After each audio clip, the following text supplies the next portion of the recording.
Iran ने Hormuz straight खोल दिया है, लेकिन यहां संकट अब भी बरकरार है। एक्सपर्ट्स मान रहे हैं कि हॉर्मुज़ में जंग से पहले जैसे हालात बनना अब बेहद मुश्किल है, क्योंकि एक तरफ ईरान ओमान के साथ मिलकर हॉर्मुज़ पर नियंत्रण का प्लान तैयार कर रहा था, तो दूसरी तरफ ट्रंप है जो हॉर्मुज़ के जरिए युद्ध में हुए नुकसान की भरपाई करना चाहते हैं।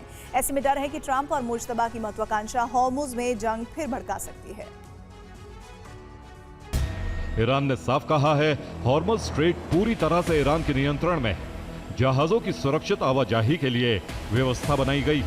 यहां से जहाज कब तक गुजरेंगे, ये इजराइल पर निर्भर करता है। 20 जून को हॉर्मुज़ से 26 जहाज गुजरे थे। ईरान की धमकी के बाद 21 जून को महज 5 जहाजों ने ही हॉर्मुज़ को पार किया और 22 जून को अभी तक सिर्फ 12 जहाज ही हॉर्मुज़ से गुजरे और इसकी वजह ईरान का डर है। रविवार की रात कतर के गैस प्लांट में धमाका हुआ था।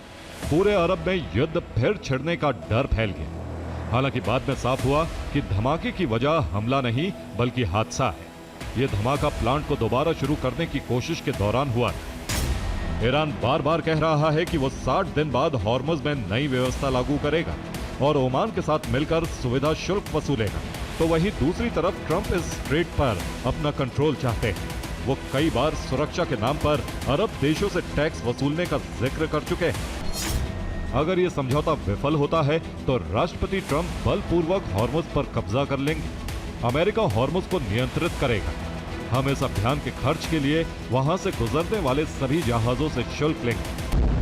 स्विट्जरलैंड में अमेरिका और ईरान की हाई प्रोफाइल वार्ता में उस वक्त हड़कंप मच गया जब अमेरिकी राष्ट्रपति डोनाल्ड ट्रंप की एक सोशल मीडिया पोस्ट की वजह से ईरानी डेलीगेशन ने वॉकआउट कर दिया। जहां एक तरफ जेडी वेंस शांति का नया अध्याय लिखने पहुंचे थे, वहीं ट्रंप के बयानों ने फिर से बारूद बिछा दिया है और वार्ता की पीस टेबल पर आग लगा दी है। वहीं दूसरी तरफ मध्यस्थता कर रहे पाकिस्तान और कतर की कूटनीतिक उलझन को और बढ़ा दिया है।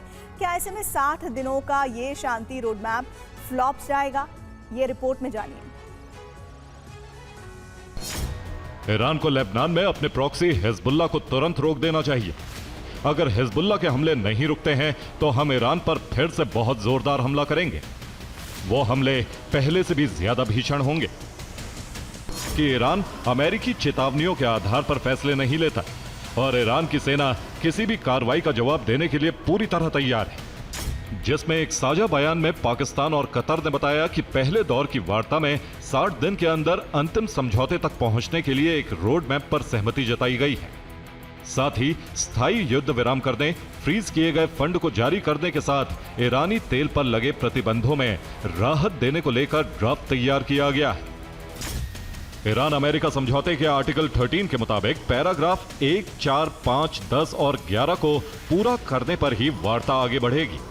पैराग्राफ 1 के मुताबिक सबसे पहली शर्त सभी मोर्चों पर युद्ध खत्म करना, जिसमें लेबनान में सैन्य अभियान को पूरी तरह बंद करना शामिल। ये पूरी तरह लागू नहीं हुआ।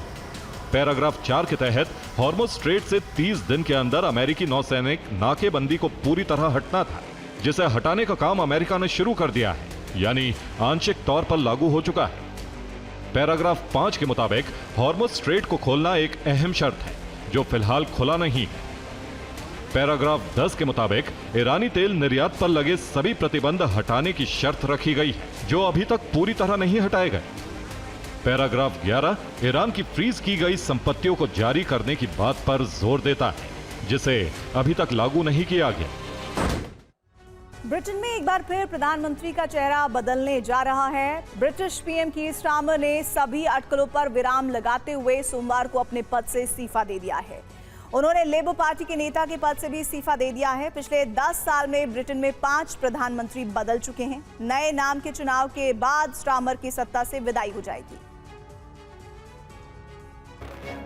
पिछले हफ्ते उत्तरी इंग्लैंड के मेकरफील्ड उपचुनाव में एंडी बर्नहम ने दक्षिणपंथी प्रतिद्वंदी को हराकर बड़ी जीत हासिल की थी। इस जीत के बाद प्रधानमंत्री पद के लिए उनका दावा और मजबूत हो गया था। अब उनको ही सत्ताधारी लेबर पार्टी का अगला नेता और ब्रिटेन का पीएम चुना जाना तय माना जा रहा है। ट्रंप ने सोशल मीडिया पर लिखा था, वो 2 बेहद अहम मुद्दों आव्रजन और ऊर्जा पर बुरी तरह विफल रहे हैं। उत्तरी सागर तेल और गैस का एक पुराना बेसन है।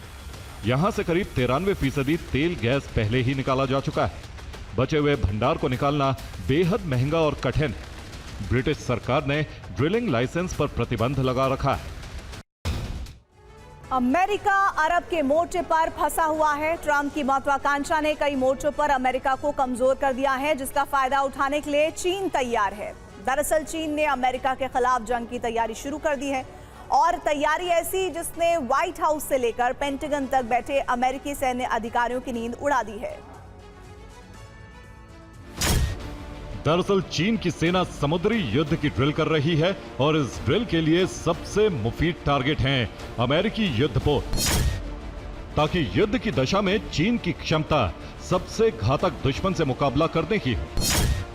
इसलिए चीन ने मिसाइल हमले की ट्रेनिंग के लिए अमेरिकी युद्धपोत की रेप्लिका तैयार की, जिसके टारगेट पर यूएसएस जेराल्ड आर फोर्ड अर्ले बर्ग क्लास डिस्ट्रॉयर, क्योंकि चीन जानता है कि ताइवान पर हमला होते ही अमेरिकी एयरक्राफ्ट कैरियर प्रशांत सागर में पहुंचेंगे, और अमेरिका का घमंड चीन अपनी किलर मिसाइलों से चूर कर देगा।